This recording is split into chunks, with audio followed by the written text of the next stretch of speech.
नमस्कार दोस्तों। सीरिया पूरी तरह से बिखर चुका है। आप जहां भी जाइए देखिए वहां सिर्फ मलबा ही मलबा है। वहां के लगभग 60 से 70% लोग दूसरे दूसरे देशों में शरणार्थी के रूप में आज के डेट में रह रहे हैं। सीरिया में विद्रोही गुट एसटीएस, दूसरी तरफ इजराइल और तुर्की का कब्जा बना हुआ है। इजराइल तो ऐसा लग रहा है दोस्तों अपने ग्रेटर इजराइल का जो कॉन्सेप्ट था यहूदियों का उसे पूरा करने में लगा हुआ है।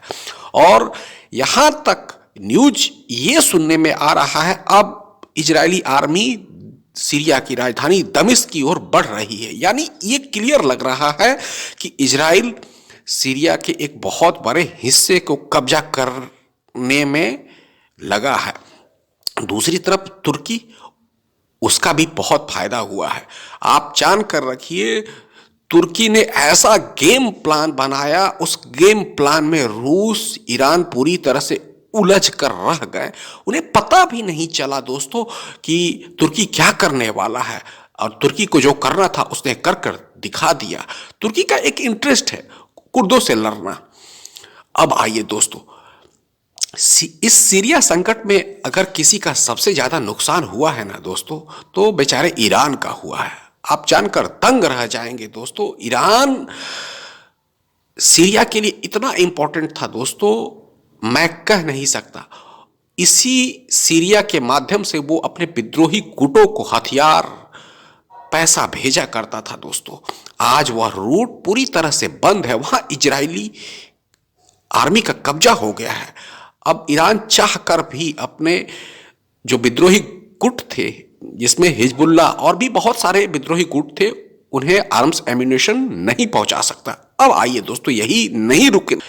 ईरान सीरिया में 2011 से मौजूद है दोस्तों। आपको याद होगा वही 2011-12 के आसपास दोस्तों पूरे अरब में एक मोमेंट चला जिसको अरब स्प्रिंग के नाम से जानते हैं। बहुत सारी सत्ता को जड़ से उखाड़ कर फेंक दिया गया, जिसमें ट्यूनीसिया, इजिप्ट, मिस्र, बहुत सारे देश थे। उसी समय से ईरान वहां मौजूद है दोस्तों। आपको जानकर हैरानी होगी, एक दो रुपए नहीं दोस्तों, लगभग 40 से 50 बिलियन डॉलर ईरान ने सीरिया में खर्च किए अपने इंटरेस्ट के लिए दोस्तों। आप समझ रहे हैं, छोटी मोटी रकम नहीं होता है। इसलिए ईरान को बहुत ज्यादा तकलीफ हुआ है इससे।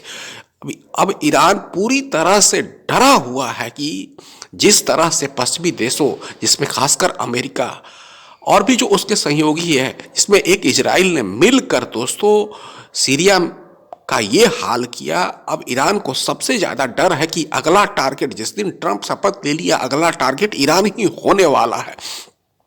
बहुत सारे विदेशी मीडिया अखबारों में यह न्यूज छपा है कि इजराइल ईरान के परमाणु प्रतिष्ठानों पर हमला कर सकता है दोस्तों। अब तो इजराइल फ्री हैंड हो गया दोस्तों, उसके पर निकल आए, उसका हौसला बुलंद हो गया, वो जो चाहे कर सकता है। एक तरफ उसको अमेरिका का साथ, दूसरी तरफ जो रूट था जिससे हिजबुल्ला और भी जो विद्रोही संगठन थे हथियार प्राप्त करते थे ईरान से, उस रूट पर पूरी तरह से इजराइल का कब्जा हो गया है। इसलिए इजराइल जो चाहे कर सकता है।